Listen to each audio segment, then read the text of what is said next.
नमस्कार, good evening, सत श्री अकाल। क्या हाल चाल। सीधी बात नो बकवास में एक बार फिर से आप सभी प्यारे मित्रों का तहे दिल से स्वागत है। कैसे हैं दोस्तों? उम्मीद करता हूं सब लोग अच्छे होंगे और अपनी लाइफ को एंजॉय कर रहे होंगे। तो आज के इस वीडियो में हम class 12 physics chapter number 3 current electricity के न्यूमेरिकल को सॉल्व करने वाले हैं। तो आइए शुरुआत करते हैं पहले प्रश्न से। बिल्कुल भी सीधी बात नो बकवास है, तो सीधे क्वेश्चन पर हम अटैक करेंगे और सभी प्रश्नों के जवाब देने की कोशिश करेंगे। तो यहाँ पर पहला सवाल है हमारा, किसी कार की संचायक बैटरी का विद्युत वाहक बल 12 वोल्ट है। यदि बैटरी का आंतरिक प्रतिरोध 0.4 ओम हो तो बैटरी से ली जाने वाली अधिकतम धारा का मान ज्ञात कीजिए। मान क्या है? तो आइए सॉल्व करते हैं। यहाँ पर हमारा होगा आंसर नंबर फर्स्ट का। पहला का आंसर हो जाएगा, हमें धारा निकालनी है दोस्तों। विद्युत वाहक बल E बराबर दिया है हमको 12 वोल्ट और साथ में आंतरिक प्रतिरोध जिसका मान है R बराबर 0.4 ओम ये दे दिया है। हमें क्या निकालना है दोस्तों? धारा। धारा I बराबर हमको फाइंड करना है। तो कैसे सॉल्व करेंगे? देखिए, विद्युत वाहक बल के लिए होता है धारा I बराबर E अपॉन कुल प्रतिरोध होता है। दोस्तों यहाँ कुल प्रतिरोध का मान जो होता है वो R प्लस R होता है। ये बेसिक फार्मूला होता है बैटरी से ली जाने वाली धारा का। I बराबर E अपॉन कुल प्रतिरोध, जहां पर R क्या होता है? बाह्य प्रतिरोध, और स्मॉल r क्या होता है? आंतरिक प्रतिरोध। जिसमें हमें क्या कह रहा है? अधिकतम धारा लेनी है।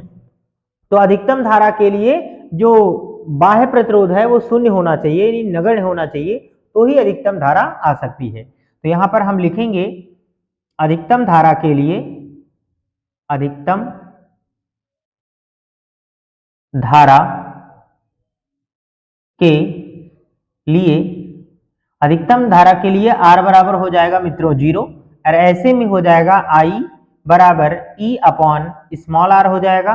तो I बराबर वैल्यू फाइंड करेंगे, यहाँ E का मतलब हो जाएगा 12 वोल्ट और स्मॉल r का मान कितना है? 0.4। ठीक, दशमलव आप यहाँ से हटा दीजिए, 0 यहाँ पर बढ़ जाएगा, 4 एकम 4, 4 तियां 12 और ये 0 बढ़ जाएगा। तो ऐसे में आंसर आपका निकल कर आ जाएगा I बराबर 30 एम्पियर। ठीक है, ये हमारा आंसर हो जाएगा। इस प्रकार से इसे हम सॉल्व कर सकते हैं। वीडियो को पॉज करके हर प्रश्न को आप क्या करिए? स्क्रीनशॉट लेते रहिए। ठीक है, हमारा नेक्स्ट क्वेश्चन है क्वेश्चन नंबर 2। 12 वोल्ट विद्युत वाहक बल वाली बैटरी जिसका आंतरिक प्रतिरोध 3 ओम है, किसी प्रतिरोधक से संयोजित है ना, बाह्य भी प्रतिरोध है इसमें। यदि परिपथ में धारा का मान 0.5 एम्पियर हो तो प्रतिरोधक का प्रतिरोध जो बाहर से लगा है क्या है? जब परिपथ बंद है तो सेल का टर्मिनल वोल्टता क्या होगा? यहाँ पर हमें दो सवाल हल करने हैं। तो पहले फिजिक्स के सवाल हल करते समय आप डाटास को नोट कर लीजिए। यहाँ पर कितना दिया है? ये हमारा आंसर नंबर 2 होगा, और इसमें कह रहा है कि 12 वोल्ट की बैटरी का विद्युत वाहक बल है, तो E बराबर हम लिख लेंगे 12 वोल्ट हो जाएगा। ठीक, और यहाँ पर आंतरिक प्रतिरोध कितना दे दिया है दोस्तों? 3 ओम दे दिया है, ये भी लिख लेंगे। इसके बाद किसी प्रतिरोधक से संयोजित है जिसका प्रतिरोध हमें ज्ञात नहीं है।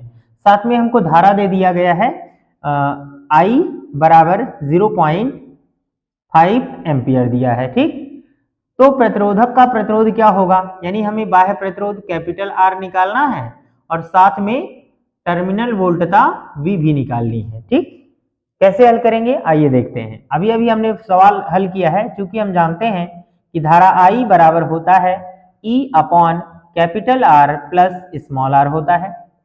तो इसको हम यहाँ कर सकते हैं, capital R plus small r बराबर हो जाएगा E अपॉन I के हो जाएगा। इसको सॉल्व करेंगे, R का मान हमें नहीं पता, प्लस स्मॉल r का मान हमको दे दिया गया है 3 बराबर, यहाँ पर आप लिखिएगा 12 वोल्ट है, ये रख लीजिए, 0.5 रख लीजिएगा। क्लियर? अब आप देखिए दशमलव हटाइएगा, यहाँ से 0 बढ़ जाएगा, तो 5 एकम 5, 5 दूना 10, 2 बचेगा, 5 चौके 20। यहाँ पर आपका कितना बच रहा है? 24। तो ये R बराबर निकल आएगा 24, ये 3 इधर जाएगा माइनस हो जाएगा, तो R बराबर निकल कर आ रहा है दोस्तों कितना? ये हमारा 21 ओम, ये बाह्य प्रतिरोध की वैल्यू आ जाएगी। इसके बाद हमें क्या कह रहा है कि टर्मिनल वोल्टता ज्ञात करनी है ना। तो लिखिएगा सेल की टर्मिनल वोल्टता, ये फॉर्मूला होता है दोस्तों V बराबर E minus small I into क्या होता है R, स्मॉल r रहेगा आंतरिक प्रतिरोध। दोस्तों इस बात पर ध्यान दीजिएगा, जब भी बंद परिपथ होता है और ऐसे में हम बैटरी से धारा ले रहे होते हैं तो टर्मिनल वोल्टता का मान V बराबर E माइनस IR होता है। और अगर हम बंद परिपथ है और हम बैटरी को धारा दे रहे हैं तो ऐसे केस में क्या होता है, धारा ले नहीं रहे हैं उससे, धारा दे रहे हैं, आई मीन बैटरी जब आप चार्ज कर रहे होते हैं तो टर्मिनल वोल्टता V बराबर E प्लस IR होता है। इस कॉन्सेप्ट को ध्यान रखिएगा, आगे आपको काम आएगा। वैसे मैं यहाँ पर इसे सॉल्व कर दे रहा हूँ, ये 12 आ जाएगा माइनस धारा का मान हमको पहले से ही पता है कितना 0.5 इंटू और स्मॉल r का मान कितना है 3, ये रख लेंगे और ये आ जाएगा 12 माइनस यहाँ 5 तियां 15 1.5 आ जाएगा। इसको आप 5 तियां 15 ही हो जाएगा। इसके बाद आप देखिएगा यहाँ से आंसर निकल कर आया, इसको घटा दीजिएगा तो यहाँ आ जाएगा 10.5, ठीक है, 12 में से इतना घटा लेंगे 10.5 वोल्ट, ये हमारा आंसर आ जाएगा। ठीक, काफी आसान प्रश्न नंबर 3, इसमें 2 सवाल दिए गए हैं, ये काफी आसान प्रश्न है, ये 10th क्लास के भी बच्चे आप लगा सकते हैं। यहाँ पर सवाल दिया है तीसरे का पहला, 1 ओम 2 ओम और 3 ओम के 3 प्रतिरोधक श्रेणी क्रम में संयोजित हैं, प्रतिरोधक के संयोजन का कुल प्रतिरोध क्या है। तो यहाँ श्रेणी क्रम में आप संयोजन निकालेंगे। फिर दूसरा सवाल इसमें दिया है, यदि प्रतिरोधकों का संयोजन किसी 12 वोल्ट की बैटरी जिसका आंतरिक प्रतिरोध नगण्य है से संबद्ध है तो प्रत्येक प्रतिरोधक के सिरों पर वोल्टता पात ज्ञात कीजिए। ठीक है, तो दोनों सवालों के लिए एक डायग्राम भी हम बना सकते हैं।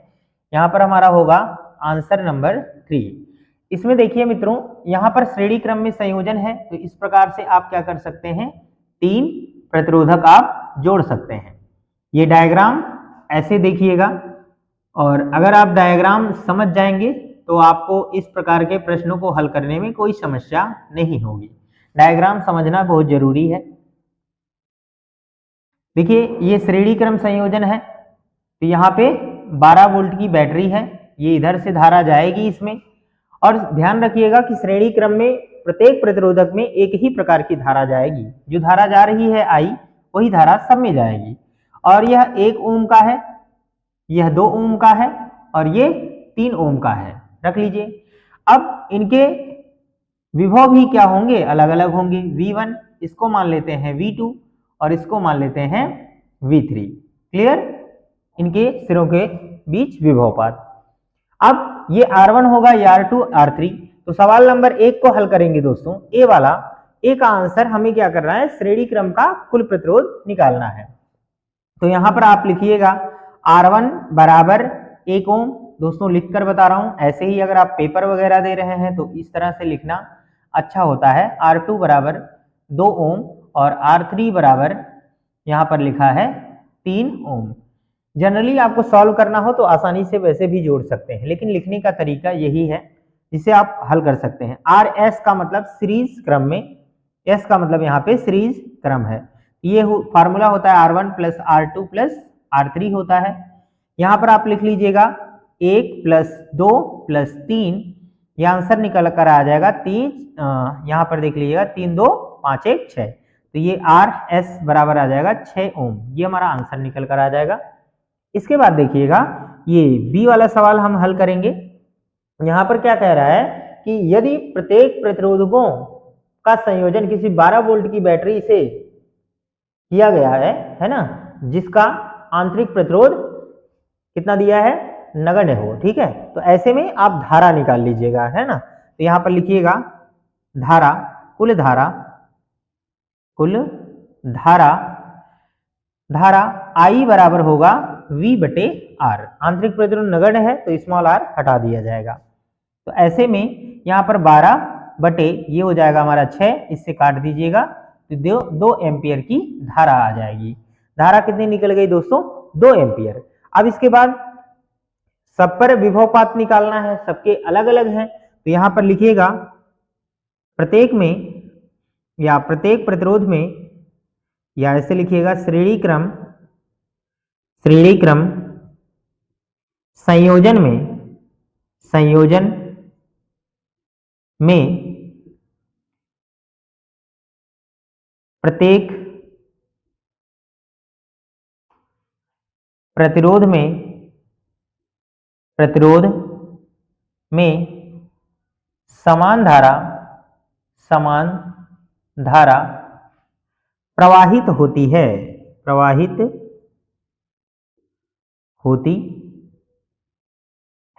धारा चेंज नहीं होती है दोस्तों। अब इसी वजह से घरों में क्या होता है, श्रेणी क्रम में संयोजन, मतलब जो वायरिंग होती है घरों की वो समांतर क्रम में होती है, समांतर क्रम में होती है, क्योंकि प्रत्येक जो इक्विपमेंट लगे होते हैं सभी इक्विपमेंट को अलग अलग धारा की आवश्यकता होती है। अब बल्ब है, उसमें कम वोल्टेज की कम धारा की जरूरत होती है, वहीं टुल्लू है, मोटर लगा है, उसमें ज्यादा धारा की जरूरत है, तो सभी इक्विपमेंट में अलग अलग धाराएं जाती हैं। इसके लिए समांतर क्रम संयोजन किया जाता है। अगर श्रेणी क्रम संयोजन कर दिया जाएगा ना तो सब में एक ही धारा जाएगी। मान लो हम बल्ब के लिए भेज रहे हैं धारा, तो सामने अगर आपका लगा हुआ है टुल्लू लगा है, मोटर लगा है या फ्रिज कूलर लगा है, तो वो तो चल ही नहीं पाएगा। लेकिन अगर मान लीजिए टुल्लू के लिए हम धारा भेज दें, मतलब ज्यादा धारा लगा दे, तो सभी बल्ब उड़ जाएंगे आसानी से। तो इसी वजह से क्या होता है कि वहां पर श्रेणी क्रम संयोजन नहीं किया जाता है, घरेलू परिपथों के लिए समांतर क्रम किया जाता है। ये सवाल भी आता है कि घर में वायरिंग किस क्रम में की जाती है, तो आपका जवाब होना चाहिए समांतर क्रम में। किस क्रम में? समांतर क्रम में। तो आइए इसके सवाल को हल करते हैं। तो यहां पर लिखिएगा प्रवाहित होती है, तो लिखेंगे विभव पात, यहां पर लिखिएगा अतः विभव पात। R1 पर कितना होगा? V1 बराबर होता है दोस्तों VIR। V बराबर क्या होता है? IR। तो V1 बराबर होगा IR1 होगा। अब आप कहेंगे सर यहाँ I1 क्यों नहीं लिख रहे हैं? सब में तो धारा सेम ही जाएगी ना मित्र, इस वजह से नहीं लिख रहे हैं। तो धारा का मान 2 ही है, R1 का मान कितना है? 1 है। तो यहाँ पर 1 का गुणा करिए, ये आंसर निकल कर आएगा, यहाँ पे 2 1 2 वोल्ट, ये आंसर आ जाएगा। इसी प्रकार से R2 पर लिखिएगा, R2 पर, तो यहाँ पर V2 बराबर हो जाएगा IR2, यहाँ पर 2 ही होगा, R2 का मान है 2, बराबर 2 दूना 4 वोल्ट होगा। इसी प्रकार से R3 पर देखिएगा, तो ऐसे में V3 बराबर हो जाएगा IR3, यहाँ पर आ जाएगा 2 गुणे R3 का मान 3 है, 3 दूना 6 हो जाएगा, 6 वोल्ट। और आप देखिए 12 वोल्ट की बैटरी लगी है, तो जो भी वोल्टेज इसका है वो सब में प्रवाहित हो जाएगा, तो 6 4 10 2 12, तो मतलब 12 वोल्ट ही लगेगा। इस प्रकार से आप इस प्रश्न को हल कर सकते हैं। आप इसको वीडियो को पॉज करके स्क्रीनशॉट लीजिए, फिर हम आगे कंटिन्यू करते हैं। कर लिए होंगे। अब देखिए इसी तरह से हमारा अगला भी प्रश्न है, इसलिए हम इसे मिटा नहीं रहे हैं और आपको इसी पे समझाने का प्रयास करते हैं ताकि आप इसे आसानी से समझ जाएं। देखिए ये श्रेणी क्रम का सवाल था, अब ये समांतर क्रम का है, तो कुछ चीजें इसमें कॉमन रहेंगी।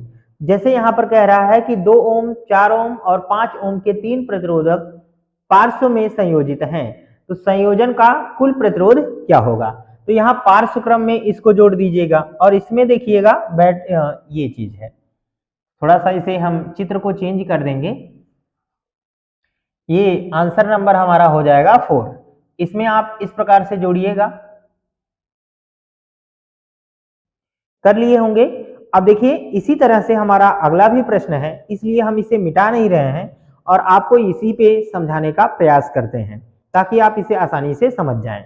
देखिए ये श्रेणी क्रम का सवाल था, अब ये समांतर क्रम का है, तो कुछ चीजें इसमें कॉमन रहेंगी। जैसे यहाँ पर कह रहा है कि 2 ओम, 4 ओम और 5 ओम के 3 प्रतिरोधक पार्श्व में संयोजित हैं, तो संयोजन का कुल प्रतिरोध क्या होगा? तो यहाँ पार्श्व क्रम में इसको जोड़ दीजिएगा और इसमें देखिएगा ये चीज है, थोड़ा सा इसे हम चित्र को चेंज कर देंगे। ये आंसर नंबर हमारा हो जाएगा 4। इसमें आप इस प्रकार से जोड़िएगा,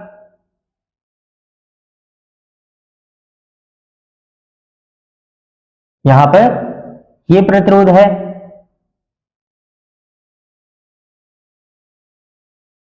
यहां पर ये प्रतिरोध होगा, ये इस प्रकार से आप जोड़िए।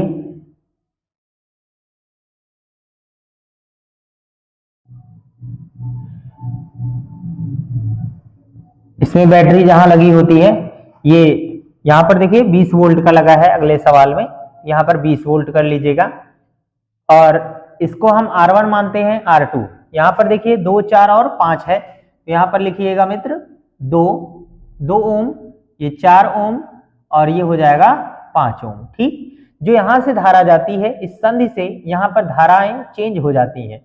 इसको हम लिखेंगे I1, इसको लिखेंगे I2 और इसको लिखेंगे I3। पर धारा जो जा रही है I टोटल सब में जाएगी। वोल्टेज सभी के बीच क्या होता है, विभवानुपात बराबर होता है, क्योंकि दोनों के सिरे सेम सेम जगह पर है ना। सभी प्रतिरोधों को एक बिंदु से, पहला सिरा एक बिंदु से, दूसरा सिरा दूसरे बिंदु से जुड़ा है। अब इस सवाल को हल करने के लिए फिर से यही तरीका हम अपनाएंगे। R1 का मान यहाँ पर क्या कितना लिख दिया जाएगा, 2। अब हम इसे थोड़ा सा इरेज कर दें ताकि आपको आसानी हो जाए। ये 2 हो जाएगा, यहाँ पे 4 हो जाएगा और यहाँ पे आपका 5 हो जाएगा। अब हमें इसे पैरेलल क्रम में संयोजित है ना, तो यहाँ पर लिखा जाता है पैरेलल क्रम में 1/RP। 1/R बराबर होता है 1/R1 plus 1/R2 plus 1/R3 होता है।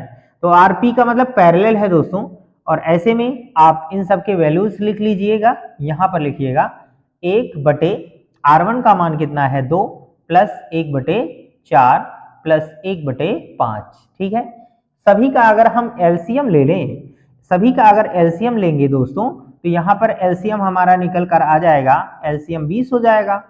2 से भाग देंगे तो 10 बार जाएगा, तो 10 का गुणा 1 में कर लीजिएगा, ये हो जाएगा 10 प्लस 4 पंजे 20, 5 एक्के 5 हो जाएगा, 5 चौके 20, यहाँ 4 हो जाएगा। तो यहाँ पर हो जाएगा दोस्तों 10, 5, 15, 4, 19। तो ये हो जाएगा 19/20 हो जाएगा। लेकिन ये 1/RP की वैल्यू है ना, तो हमें तो RP चाहिए, इसको आप पलट दीजिए तो RP बराबर यह भी पलट जाएगा, तो हो जाएगा 20/19। ये हमारा आंसर आ जाएगा ओम। अब यहां पर देखिए, यहां पर कह क्या रहा है, आगे देखिए, इतना तो आपने आधा हल कर लिया।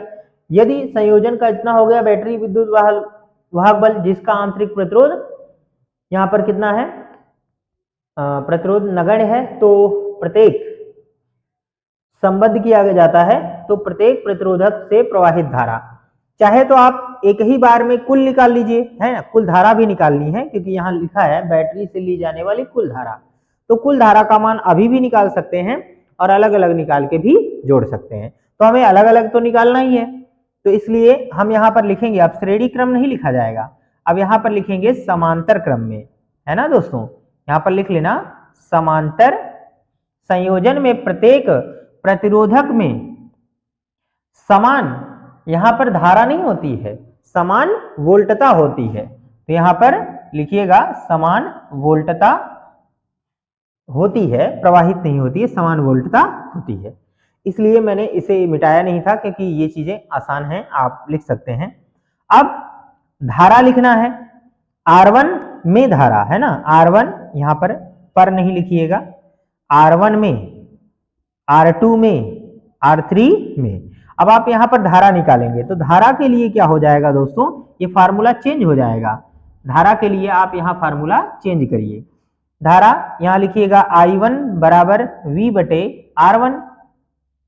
तो V का मान कितना है, 20, और R1 का मान कितना है, R1 का मान देखिए 2 है, तो यहाँ पर 2 से काट दीजिए, तो ये आ जाएगा 10 एम्पियर आ जाएगा। ठीक है, 10 एम्पियर आ जाएगा। इसी प्रकार से I2 बराबर लिखेंगे V/R2 लिखेंगे, तो यहाँ पर आ जाएगा, यहाँ पे 20/4, तो इसे काट दीजिएगा, 4 पंजे 20, इतना एम्पियर आ जाएगा। और I3 बराबर आ जाएगा V/R3, यहाँ आ जाएगा 20/5, तो 5 चौके 20 आ जाएगा एम्पियर। ठीक है, अब हमें कुल धारा निकालनी है, तो ये देखिए सभी धाराएं जोड़ लीजिए। यहां पर लिखिएगा कुल धारा I बराबर I1 plus I2 plus I3, और ये I बराबर आ जाएगा 10 प्लस 5 प्लस 4, ये आ जाएगा 19 एम्पियर की धारा टोटल प्रवाहित होगी। हम चाहते तो इसे डायरेक्टली भी हल कर सकते थे, कुल धारा के लिए इस फार्मूले से भी हम हल कर सकते थे। देखिए चाहे तो हल कर दीजिए। यहाँ पर देखिए कितना है, यहाँ पे 20 है और धारा की वैल्यू कितनी आई है, प्रतिरोध देखिए आरपी है, यहाँ पर रख लीजिए। तो इसको भी यहाँ से हल कर सकते हैं, तो ये आ जाएगा 20 बटे में 19 है, तो 19 ऊपर चला जाएगा यहाँ पे, तो देखिए यहाँ से काट दीजिएगा तो 19 बच जाएगा, तो 19 एम्पियर की धारा रहेगी। तो आप इस तरह से भी हल कर सकते हैं और आगे भी हल कर सकते हैं, चाहे तो ये भी सही है ये भी सही है, पर हाँ आपको लिखना है तो एक ही बार लिखिएगा, चाहे यहाँ पे चाहे यहाँ पे। क्लियर है? उम्मीद करता हूं कि आपको ये सोल्यूशन पसंद आए होंगे। वीडियो को पॉज करके स्क्रीनशॉट लीजिए, फिर हम आगे कंटिन्यू करते हैं।